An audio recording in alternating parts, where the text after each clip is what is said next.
Christ Jesus. For the law of the Spirit of life has set you free in Christ Jesus from the law of sin and death.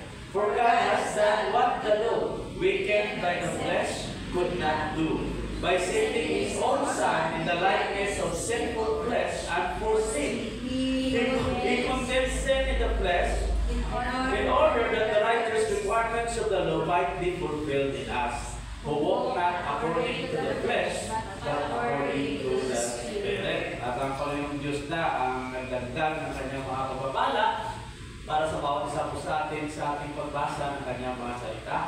Tayo po ay manalangin. O dati ng Diyos na Ama, maraming salamat dahil patuloy niyo po kami na binibigyan Panginoon ng kagalakan, ng kapayapaan, ano ba ang mga sirkumstansya na meron po kami sa aming mga buhay.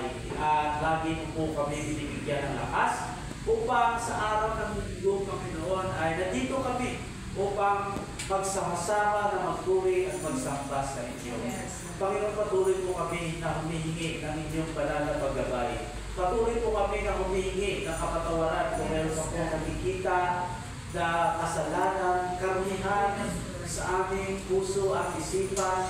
Patuloy niyo po kaming pakalinisin sa pamagitan ng banal na dugo ng aming Panginoon Jesus. At nawa, Panginoon, maranasan namin ang pagkilos ng iyong banal na presensya at puruin niyo po, puspusin niyo po ang bawat isa po sa amin ng iyong banal na Espiritu sa umagang ito. At ikaw lang siyang tunay na mabigyan namin ng karangalan at kaluwalhatian sa pangalan ng aming Panginoon Jesus. Amen. Assurance and hope. Paul wants the glory of our salvation rather than the depressing reminder just given of our continuing sinfulness to fill his readers' minds and bring joy to their hearts. Yes, we don't deny or minimize yung mga struggles po natin. Yung mga struggles po natin sa kasalanan. Yes, we don't deny or minimize yung mga sufferings na nararanasan po natin. Pero hindi po tayo doon nakapokus. Can you say amen? Amen. Hindi po tayo doon nakapokus. Hindi yun ang pinagtutuunan po natin ng ating pansin. Dahil kung yun ang focus po natin, we will be more depressed. Lalo lang po tayo madidepress. Mababawasan lalo ang assurance po natin. Panghinaan tayo ng loob. Ano mang takot, ano mang pangamba, pag-alala, kabalisahan ay napupugat sa pag-focus po natin masyado sa kung ano po ang ginawa o ginagawa po natin o sa sarili nating determinasyon na gawin po ang mga dapat gawin sa halip na alalahanin kung ano ang ginawa ng Diyos para po sa atin. Can you say amen?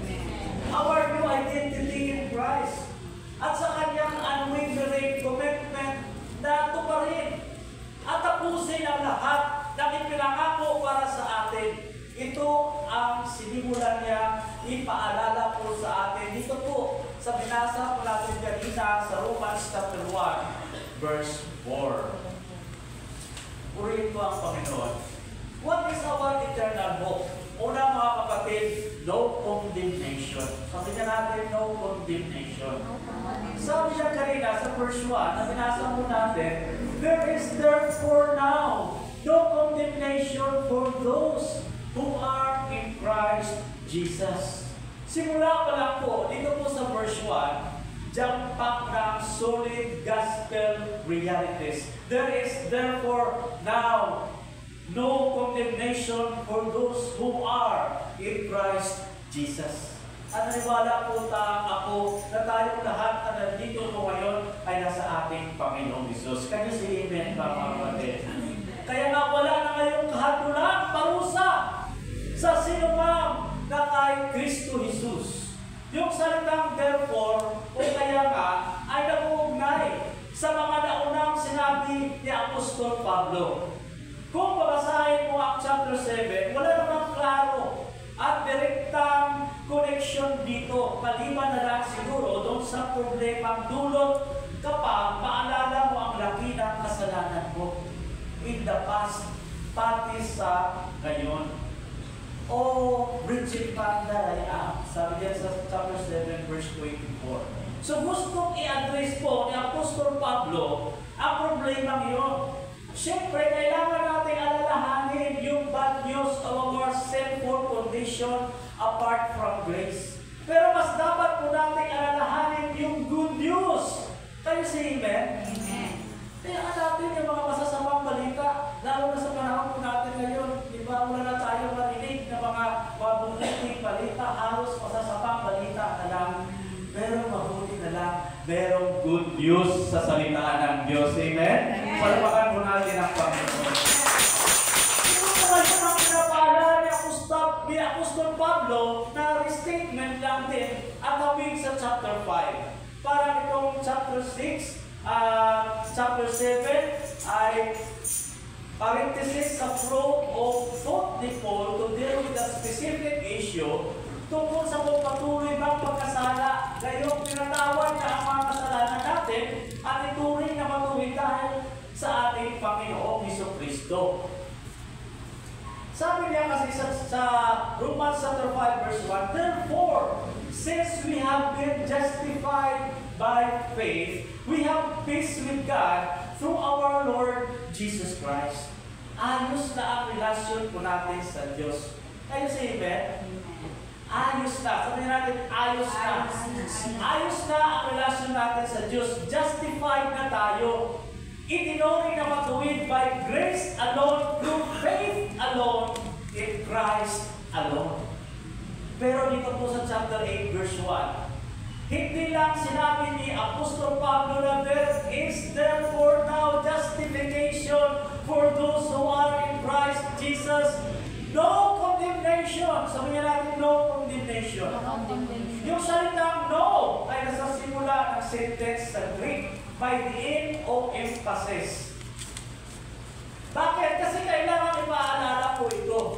Kasi alam natin justified na tayo na parang sa hatol, sa korte, tinanggap na natin yung not guilty na verdict. You are free verdict. Sabihin mo sa katabi mo, you are free. Pero ang problema po natin, paano kung makagawa tayo ulit ng treatment? Hahatulan ulit tayo? Paparusahan ulit tayo? Ikukulong ba't ulit tayo? No, sabi ni Apostol Pablo, yung justification natin ay past event, yes, pero ang reality nito ay nanatili hanggang ngayon, hanggang bukas, hanggang sa katapusan. Kayo si Amen? Basta, sabi mo basta, basta na nanatili ka lang sa ating Panginoong Jesus. Amen? Glory to God. So yun ang gustong bigyang diin po ni Apostol Pablo. There is therefore now no condemnation. Yung now or present status po natin, yun din ang forever status po natin. Basta't nanatili ka lang sa ating Panginoong Jesus. Maging klaro yan as we go along po sa Romans chapter 8. Dati kasi under condemnation po tayo. Yun ang point ng first section ng Romans chapter 1, verse 18 to chapter 3, verse 20. Ibig sabihin ng salitang ito ay punishment following condemnation. Hindi lang tayo basta hinatulan ng guilty of crime against the King of the universe. By sentensya, kailangan mong panagutan ang kasalanan mo. Itong salitang ito, condemnation, ito po ay noun form, ay 3 beses lang ginamit sa New Testament dito po sa chapter 8 verse 1 at 2 beses sa chapter 5. Kaya sinabi ko kanina, he's speaking up from his theme sa chapter 5. So, ang kabaliktaran po ng condemnation ay justification. Sabihin natin justification. Wala na tayo sa hatol ng parusa ng ating Panginoon Diyos. Itinuring na tayo pagtuwid. Kaya nung sinabi ng Apostol Paul dito sa chapter 8 verse 1 na no condemnation na ang present status po natin, it is not to be understood as descriptive of their present state merely but of their permanent position. Sabihin natin permanent. They are placed beyond the reach of condemnation. They shall never be condemned. We shall never be condemned as long as nasa ating Panginoon Jesus po tayo. Can you see that? So walang anumang kasalanan mo ngayon ang makapagbabalik condemnation status mo dati. Walang anumang kasalanan gagawin mo bukas ang pagbabalik sa iyo sa korte ng Diyos para hatulan ulit ng parusa. Our status is secured. Sabi natin secured. Pero magbibigay ba ito? Ito ngayon ang malaking tanong. Magbibigay ba ito ng lisensya sa mga Kristiyano na magpatuloy sa kasalanan? Pero nandiyan ba kayo? Magbibigay ba ito sa atin ng lisensya para magpatuloy po tayo sa kasalanan? We will tell that later, mga kapatid. For now, alalahanin muna natin kung para kanino ang gospel reminder na ito. Dito po natin maunawaan. For those who are in Christ Jesus. Maliwanag, for those who are in Christ Jesus. Wala nang kahatulang parusa sa sinumang na sa ating Panginoong Jesucristo. Pag sinabi na sa ating Panginoong Jesucristo, kahit hindi lang po ito sa salita lang, kayo si Amen? Kundi makikita po sa buhay po natin, may sasalamin sa buhay po natin ang ating Panginoong Jesus. Hindi po natin sasabihin na tayo po ay nasa ating Panginoong Jesucristo kung taliwas naman ang klase ng buhay na nais ng Panginoong Jesucristo para sa atin. Ano si Amen? Kung magkasala man tayo, kung tayo po ay nanatili sa ating Panginoong Jesucristo, hindi po tayo maging masaya sa kasalanan na gagawin po natin. Nandiyan pa ba kayo mga kapatid?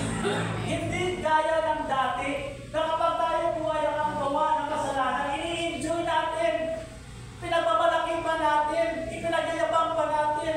Pero nandiyan pa ba kayo mga kapatid? Pero kung nanatili ka sa ating Panginoong Jesucristo, magkasala ka man, sinasadya mo man o hindi, nandiyan yung Holy Spirit na nasa atin, na patuloy, na nagpo-convict sa atin. Kayo si Amen ba mga kapatid? Kaya there is no condemnation. Kasi hindi hahayaan ng Panginoong Diyos na manatili kang mabuhay sa kasalanan. Kayo si Amen? Wala pa kayo natin ang